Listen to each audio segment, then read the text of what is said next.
मैं सर्वशक्तिमान परमात्मा के अस्तित्व को मानने से इनकार करता हूं। मैं नास्तिक इसलिए नहीं बना कि मैं अभिमानी हूं, पाखंडी या निरर्थक हूं। मैं ना तो किसी का अवतार हूं, ना ईश्वर का दूत, और ना ही खुद परमात्मा।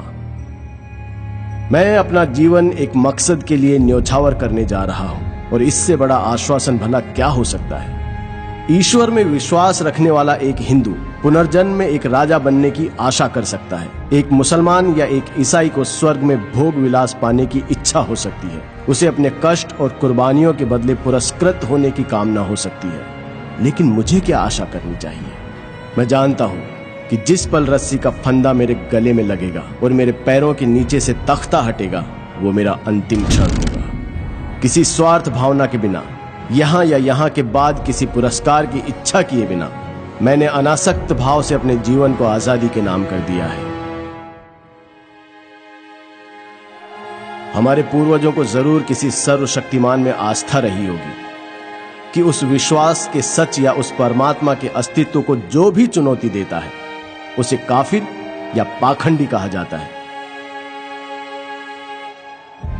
चाहे उस व्यक्ति के तर्क इतने मजबूत क्यों ना हो कि उन्हें झुठलाना नामुमकिन हो, या उसकी आत्मा इतनी सशक्त क्यों ना हो कि उसे ईश्वर के प्रकोप का डर दिखाकर भी झुकाया नहीं जा सकता, और इसलिए ऐसे व्यक्ति को अभिमानी कहकर उसकी निंदा की जाती है।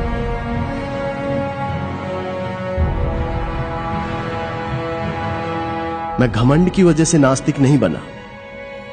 ईश्वर पर मेरे अविश्वास ने आज सभी परिस्थितियों को मेरे प्रतिकूल बना दिया है, और ये स्थिति और भी ज्यादा बिगड़ सकती है। जरा सा अध्यात्म इस स्थिति को काव्यात्मक मोड़ दे सकता है, लेकिन अपने अंत से मिलने के लिए मैं कोई तर्क नहीं देना चाहता।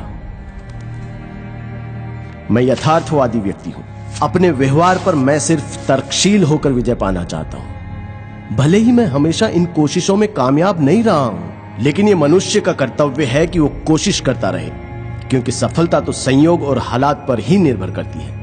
आगे बढ़ते रहने वाले प्रत्येक व्यक्ति के लिए जरूरी है कि वो पुरानी आस्था के सभी सिद्धांतों में दोष ढूंढे। उसे एक एक कर पुरानी मान्यताओं को चुनौती देनी चाहिए। उसे सभी बारीकियों को परखना और समझना चाहिए। अगर कठोर तर्क वितर्क के बाद वो किसी धारणा तक पहुंचता है, तो उसके विश्वास को सराहना चाहिए। उसके तर्कों को गलत या झूठा भी समझा जा सकता है, पर संभव है कि उसे सही ठहराया जाएगा, क्योंकि तर्क ही जीवन का मार्गदर्शक है। लेकिन विश्वास, बल्कि मुझे कहना चाहिए कि अंधविश्वास बहुत घातक है।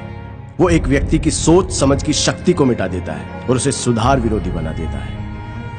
जो भी व्यक्ति खुद को यथार्थवादी कहने का दावा करता है, उसे पुरानी मान्यताओं के सच को चुनौती देनी होगी, और यदि आस्था तर्क के प्रहार को सहन न कर पाए तो वो बिखर जाती है। यहां अंग्रेजों का शासन इसलिए नहीं है क्योंकि ईश्वर ऐसा चाहता है, बल्कि इसलिए है क्योंकि उनके पास ताकत है और हम में उसका विरोध करने का साहस नहीं है। अंग्रेज ईश्वर की मदद से हमें काबू में नहीं रख रहे हैं, बल्कि वो बंदूकों, गोलियों, पुलिस और सेना के सहारे ऐसा कर रहे हैं, और सबसे ज्यादा हमारी बेपरवाही की वजह से।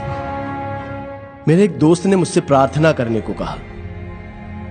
जब मैंने उससे अपने नास्तिक होने की बात कही, तो उसने कहा, जब तुम्हारे आखिरी दिन नजदीक आएंगे तब तुम यकीन करने लगोगे। मैंने कहा, नहीं मेरे प्यारे मित्र, ऐसा कभी नहीं होगा।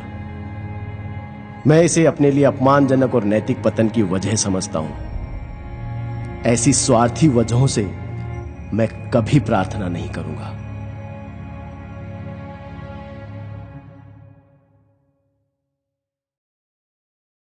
It transcends the senses, but it is possible to reason out the existence of God to a limited extent.